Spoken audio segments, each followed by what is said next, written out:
Je me suis toujours posé la question sur les termes déballage marchand. Avec les grands journaux, on va les découvrir. Et pas seulement on va découvrir cela, parce qu'on parlera aussi de Louis XIV et de la Régence. Et on va terminer en beauté avec une statue magique.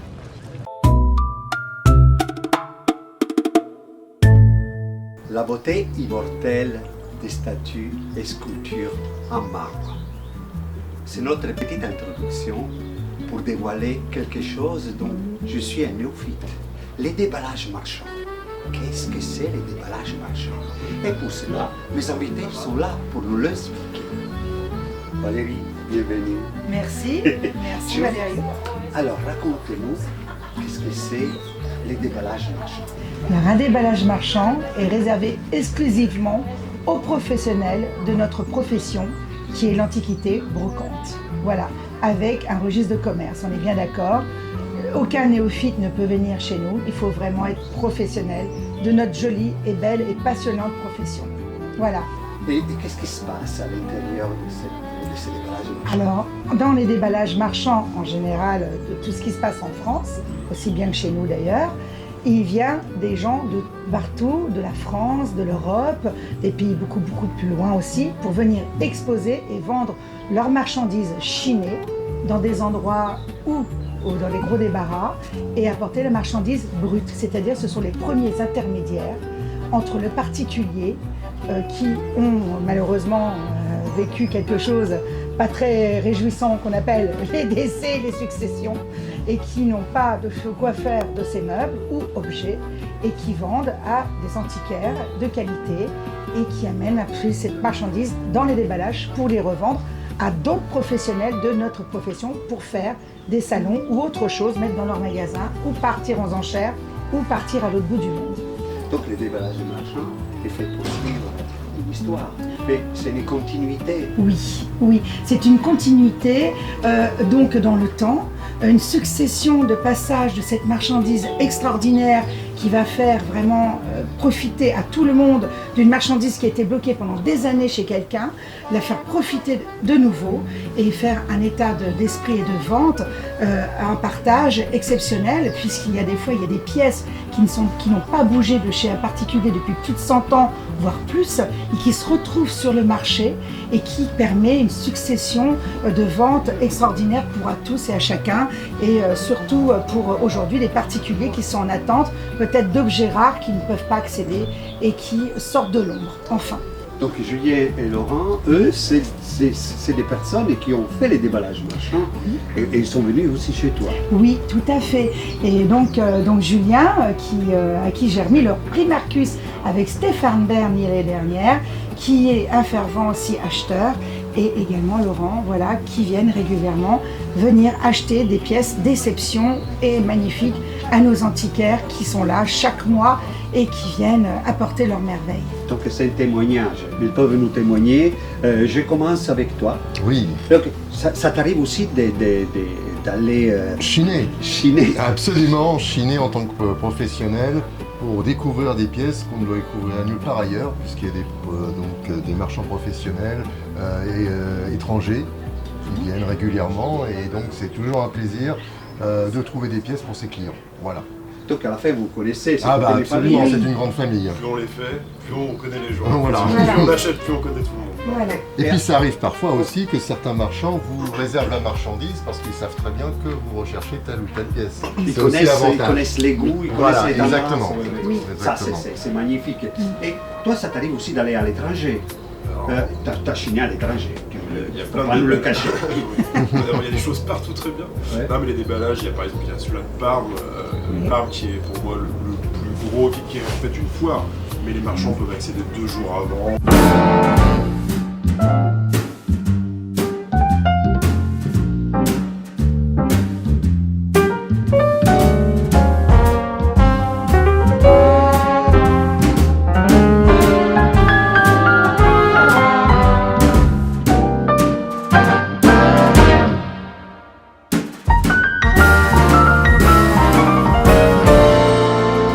Les sculptures, c'est formidable. C'est à perte de vue. Il y et en 2 jours, vous avez du mal à faire tout le tour, quoi. Ouais, c'est impressionnant, c'est impressionnant.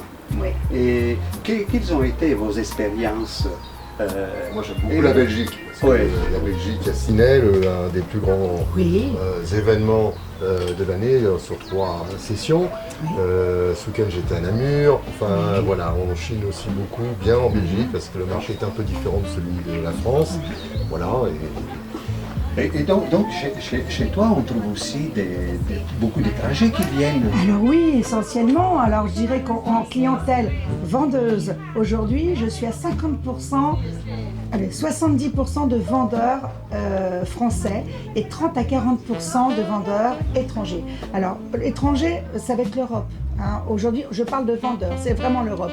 Donc en vendeur, ça va être la Belgique, c'est les Italiens, les Espagnols, du coup les Anglais et les Belges et les Hollandais viennent aussi en vendeur. Mais attention, en acheteur, aujourd'hui, on est à 80%, 70% d'acheteurs étrangers. C'est-à-dire c'est très important pour nous parce que du coup ça permet un export aussi de vendre cette marchandise des fois qui ne correspond plus à un type que les Français, les antiquaires français vont acheter. Absolument. Et ce qui permet que ces étrangers vont acheter une marchandise qui, à l'étranger, elle, à la cote. Et ça, c'est extraordinaire pour nous parce que des fois, on a des sujets ou des meubles ou des objets qu'on n'arrive pas à vendre à un Français lambda. Et ces étrangers sont là pour faire partir cette marchandise ailleurs. Alors, on dit toujours, ah, la marchandise part. Et j'ai un père qui me disait, qui était antiquaire, qui me disait, écoute, parce que quand j'étais enfant, je voyais cette marchandise tout le temps partir.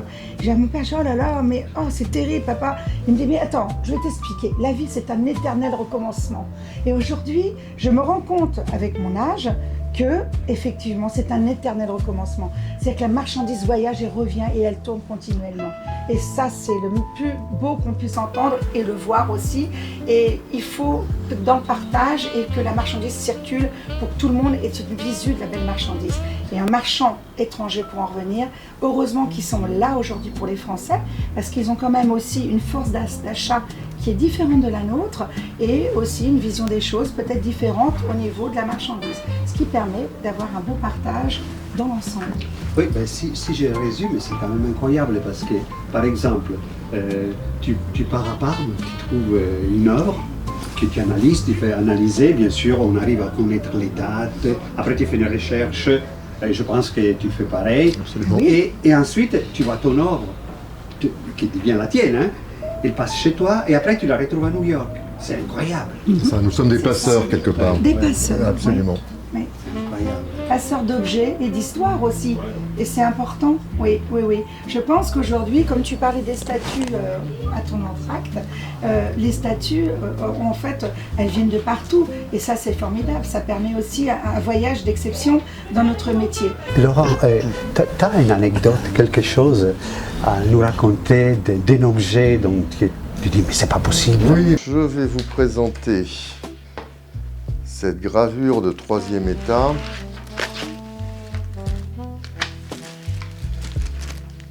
de Renoir. Donc il faut savoir que Mallarmé avait demandé à Renoir d'illustrer son ouvrage Page et Renoir s'était exécuté. Et il y a eu 50 exemplaires sur papier Japon, 325 sur papier Hollande et ça avait été édité en 1890 à l'époque à Bruxelles, qui s'appelle La Petite Baigneuse et qui avait été fait sur les presses de Monsieur Colpin, qui après avoir effectué ses 100 exemplaires, celui-ci étant le numéro 21, a détruit cette planche en la rayant, en la barrant. Un très beau tirage, inclut également l'attestation d'édition originale, donc sur chiffon à la main, format Jésus Quarto, donc c'est une encre sanguine de Pierre-Auguste Renoir, c'est la Petite Baigneuse du frontispice de Page de Stéphane Mallarmé, de l'original d'édition 91. J'ai trouvé cet ensemble exceptionnel à une journée marchande à Chartres, la journée marchande de Chartres, chez un marchand qui me l'avait gentiment mis de côté pour moi et que je remercie. Il se reconnaîtra à travers ces quelques mots que je lui adresse. C'est le travail que toi tu fais aussi, Ouais, parce que mais, tes études elles t'ont amené à faire, faire mais c'est surtout sur les déballages, on peut trouver plein de choses et justement après qui peuvent finir dans des musées ou autre, mais ce qui est beau dans les déballages c'est qu'il y a une diversité. Il y en a pour tout le monde et c'est ce qu'on aime, c'est ce que les marchands aiment, c'est que vous allez sur plein de stands différents, on peut trouver de la sculpture, du tableau, de l'objet et par exemple moi mon prix Marcus, le tableau que j'ai présenté pour le prix Marcus, je l'avais chiné chez vous. Oui, À c'est Chartres. vrai, à Chartres. Donc voilà, non mais Oui, voilà, et c'est c'était vrai. c'était Oui, une c'est super déballage à histoire parce Chartres. qu'il y a eu toute une recherche, derrière on a cherché parce que Oui. on savait que c'était italien du Nord, mais après c'était long les recherches, puis on a fini par retrouver et tout ça, c'est du patrimoine que moi il était un peu abîmé le tableau donc je l'ai fait restaurer, il y a eu plein de choses, il était très grand donc il y a eu vraiment beaucoup de travail, donc aussi les déballages ça sert aussi à redonner une seconde vie aussi Oui, aux objets exact. parfois.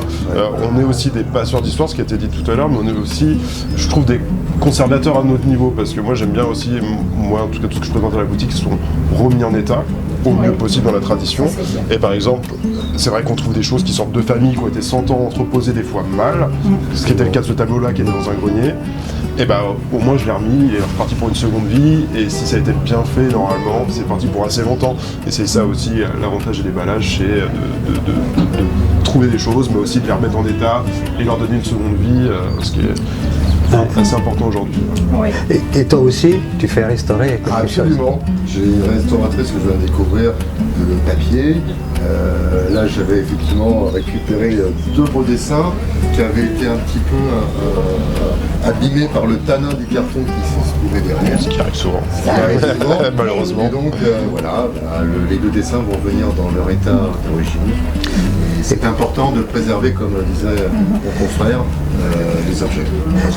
Et nos téléspectateurs ils vont avoir de la chance parce que bientôt on fera aussi l'émission autour de la restauration, des tableaux de la pierre, oui. etc. Bien sûr, Donc, bien sûr. et on va essayer, on va se Oui, déplacer, c'est on va faire des très belles choses. Oui. Et bon, du moment qu'on a parlé du patrimoine, nous, je vais vous quitter, comme ça vous pourrez finalement manger votre poisson et le café est fini. Ravi. Ben, on va en faire un autre. Et parce que je me dis que ces passages d'histoire, elle va être suivie par un autre expert qui va arriver à la bibliothèque pour nous parler de l'époque Louis XIV jusqu'à la Régence. Donc, on attend cette émission. Il y a du travail. Il y a du travail. Un beau Il me l'a projet. dit. Il m'a dit, mais dis donc, Oui. je veux faire quelque chose de lourd. Eh ben, Oui, pourquoi pas. Et ben voilà, et ben super. Eh Alors, ben, Merci pour ton accueil en tout cas. Ah Ben oui, voilà. ben, moi je vous Enchantée. remercie. Je remercie de vous avoir, Oui, merci. de vous avoir ici De parmi nous nous, avoir mis à la en Foire des avant Châteaux. les jeunes, les anciens, mais qui se tiennent la route et qui ont toujours des belles choses à vous proposer pour tous. Voilà. Bon. Voilà, pour tous. Voilà. C'est ça la phrase de fin. Donc nous, on passe à la bibliothèque. À tout à l'heure.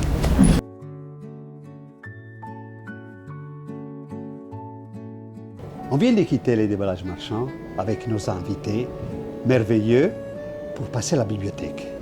Et à la bibliothèque, il y a quelqu'un qui nous attend. C'est un expert. Pierre, bienvenue chez nous. Bonjour Valério. Alors, on va discuter De la Régence, de Louis XIV. Louis XIV, Régence. XIV, voilà. Régence, Donc, un petit peu. alors, Louis XIV, Versailles, c'est faste. Et se transforme aussi sur le mobilier et sur les objets. Oui, bien sûr. À toi la parole. C'est la magnificence du roi soleil, tout brille.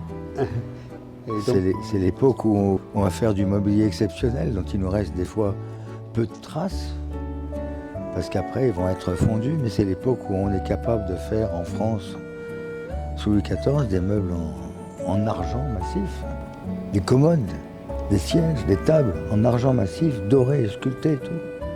Ça c'était pour les, comme on dit aujourd'hui, pour le gratin, pour la haute noblesse, le roi et les proches du roi. Et puis, mais sous Louis XIV, ce qui est intéressant, c'est que c'est un art qui évolue. C'est un art que moi j'appelle un peu étatique, étouffé, comme le fera la Russie plus tard, Staline. C'est un art dirigé. On n'a pas le droit de trop de fantaisie. On sort de l'art Renaissance, alors on a très différent de l'art Renaissance. C'est un art moderne. Et puis c'est un art où on va avoir la chance d'avoir de grands noms qui vont émerger. De grands noms. Pourquoi de grands noms comme André-Charles Boulle, comme Pierre Gaulle, tous ces grands ébénistes du XVIIIe siècle. Mais ces grands ébénistes, ils vont avoir la chance aussi de pouvoir émerger parce qu'ils ont les matériaux à utiliser. Tout ce qui nous vient d'Amérique, des îles et autres, qui arrivait déjà à la Renaissance, Mais l'apogée de l'utilisation de ces matériaux sera vraiment sous Louis XIV. Puis après, bien sûr, Régence et Louis XV et Louis XVI. Les matériaux qui nous viennent d'Amérique, les bois précieux, le bois de violette, le bois de rose, le bois d'ébène, les acajou de Cuba et autres. Les palissandres dont on utilisera soit en massif, soit en plaquage. Tous ces bois qu'on va utiliser, qui arrivent dans les ports déjà, puis qui viendront à Paris par bateau par la Loire.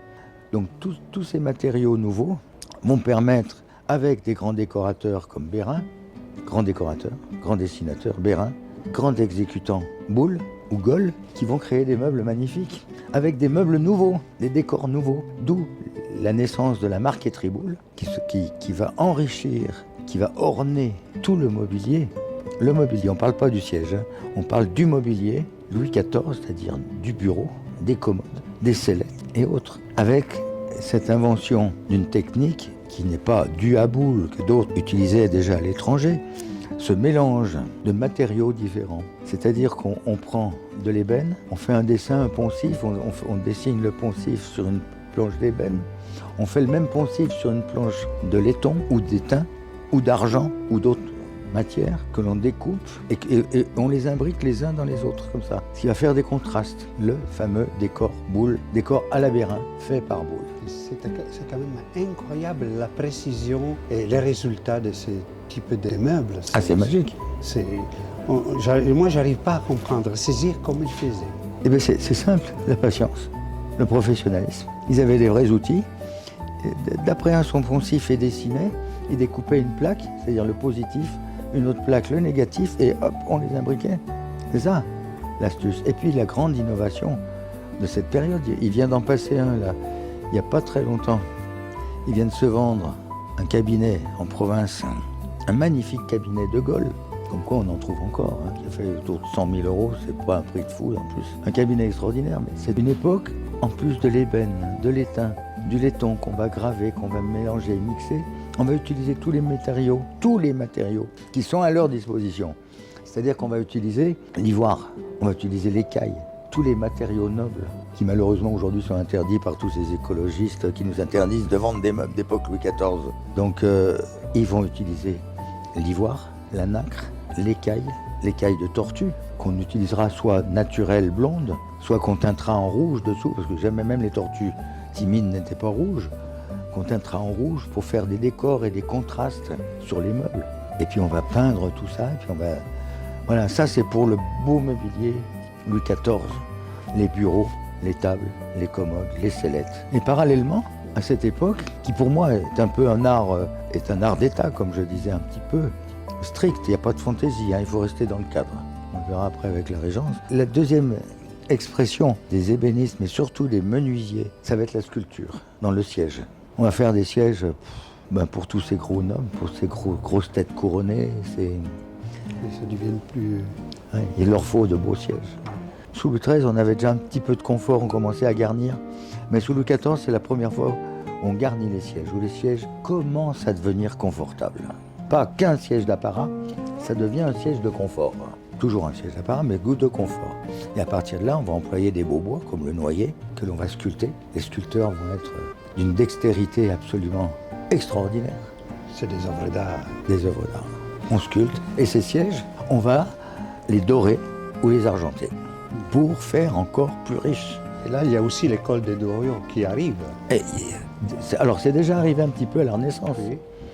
Mais là, tous les métiers, c'est la période sous Louis XIV où les corporations commencent à travailler vraiment en relation, en collaboration. Le summum de cette collaboration, ce sera sous Louis XVI, avec Séné, Jacob et autres, où un meuble, un siège ne se fera pas tout seul. Il y a toute une évolution, il y a plusieurs corps de métier qui vont intervenir.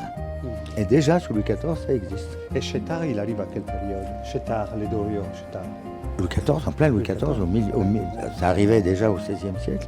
Mais dans le mobilier, autant ça n'était pas trop sous Louis XIII, que sous Louis XIV, il faut le roi soleil, il faut que ça fasse riche.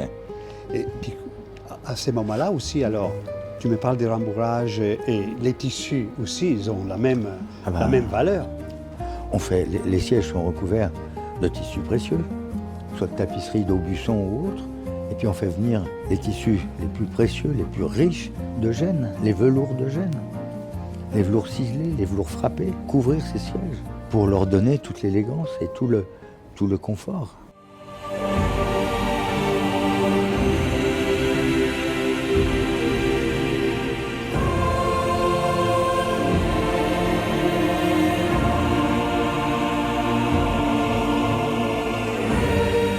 Je profite maintenant pour passer à la Régence. Alors, comment ça s'est...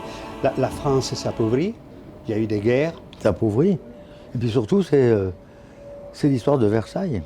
Louis XIV, il ne faut pas oublier que Louis XIV a souffert pendant la Fronde. Il a créé Versailles. Et pourquoi? Pour amener toute la noblesse à lui, pour les avoir à ses pieds, pour qu'ils ne se fassent plus de fronde, qu'ils ne se révoltent plus contre lui. Parce qu'être à la cour à Versailles, mais c'était être des larbins du roi. Mais il les tenait. Il tenait son monde, il tenait... Louis XIV, c'est un malin. Il a réussi à enlever, à faire sortir toute la noblesse, la vieille noblesse, la jeune noblesse, de ces châteaux de province et autres, où ils frondaient, ils faisaient la Révolution, pour les amener à Versailles. Et il les a enfermés à Versailles. Comme ça, ils pouvaient les surveiller. Et à la fin de Louis XIV, qu'est-ce qui se passe? Tout ce monde qui voulait aller à Versailles pour rencontrer le roi, avoir des faveurs, des lettres de... Introduction et autres. Ce système va étouffer. Les gens vont étouffer, ils vont avoir besoin de respirer. Alors déjà, à la fin de Louis XIV, cette grande noblesse qui avait quitté les hôtels particuliers dans Paris, qui avait quitté tous nos beaux châteaux de province, tous les bons barons et beaux nobles de province, lyonnais, Bourgogne, Aquitaine et tout ça, ils se rendent compte que c'est plus la peine de rester à Versailles, qu'ils perdent leur temps et que pendant ce temps, leur propriété, leur domaine périclite. La Régence, ça va être vraiment la transition vers une, est-ce que j'ose dire ce terme, vers une libération. Libération de la noblesse, qui va retourner dans ses hôtels particuliers à Paris, qui va retourner dans ses châteaux, vivre dans ces châteaux. Ils retournent dans des domaines, souvent les enfants ou autres, qui ont vieilli, et il va falloir les remettre à la mode. Mais la mode, c'est plus les meubles Louis XIV, c'est plus l'ostentatoire. Ça commence à être la fantaisie, avec les nouveaux architectes, avec les nouveaux dessinateurs, Meissonnier et autres. Cet art strict. Au plus épuré. Ah ben, il va devenir fantaisiste, qui va nous donner ce qui va nous donner le rocaille, le rocaille, c'est pas un style, mais ce qui va nous donner la fantaisie du Louis XV après.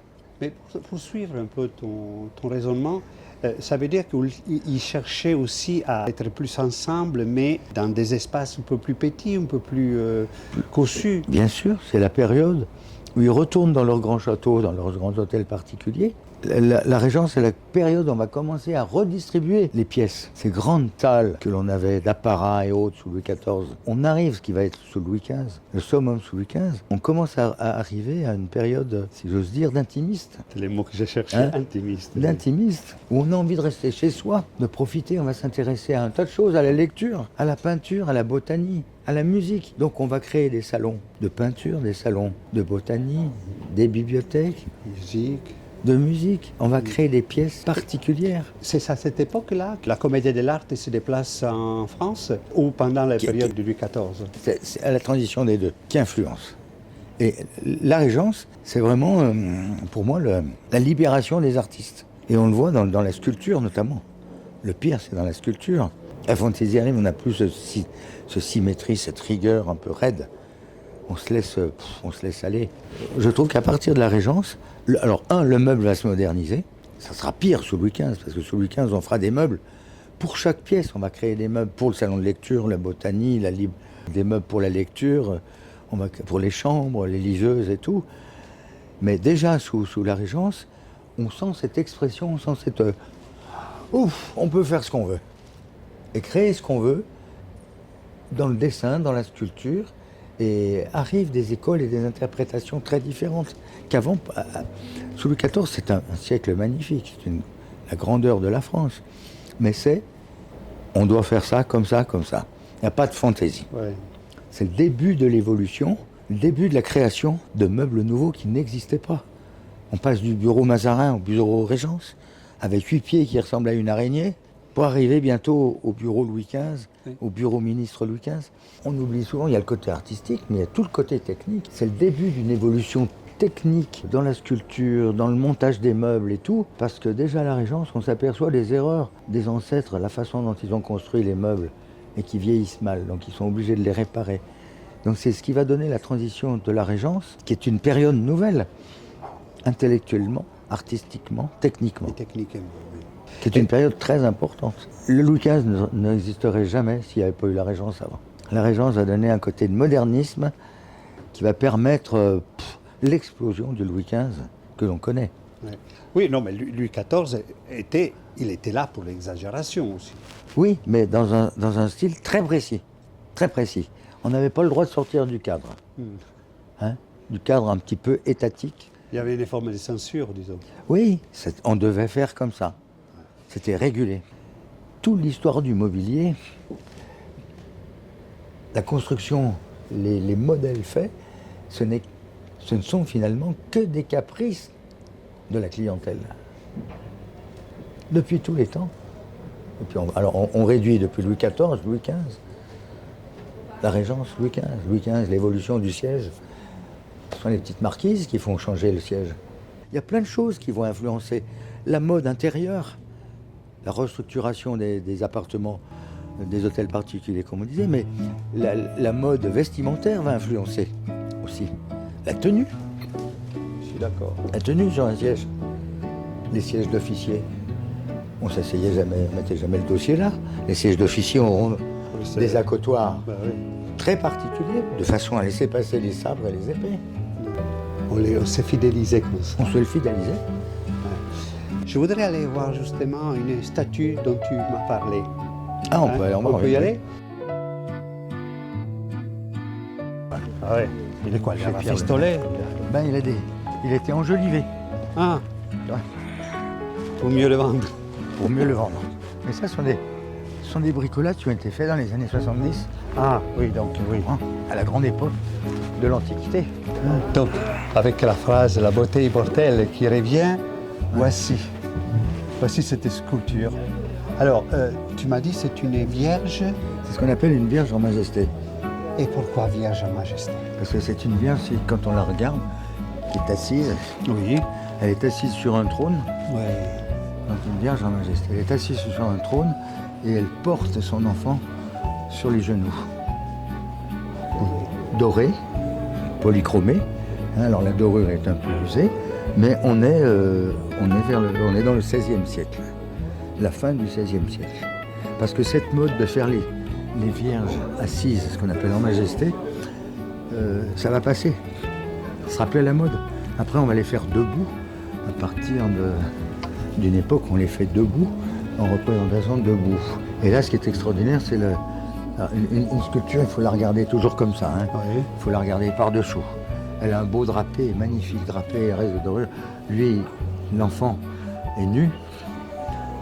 Il est bénissant. Il est en train de bénir le monde. Hein. Et elle est déjà inquiète dans son visage. Parce qu'elle sait ce qui va lui arriver. Eh oui. Donc elle a ce côté inquiet pour son fils. Maternel. Ouais. Et inquiète pour son fils. Mais regarde la beauté de ça. C'est incroyable. Et lui, il tient dans sa main quoi? Tout le monde. La boule. Le monde. Il tient dans le monde, c'est ce qui va faire sa perte. Ouais. Regarde le côté magnifique des cheveux, de la peinture là, pour faire le collier.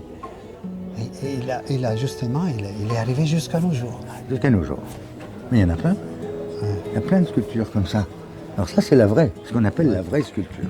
Ouais. Pour un sculpteur, Proust, Oui. la sculpture, c'est ça. Voilà. Comme cette tête. C'est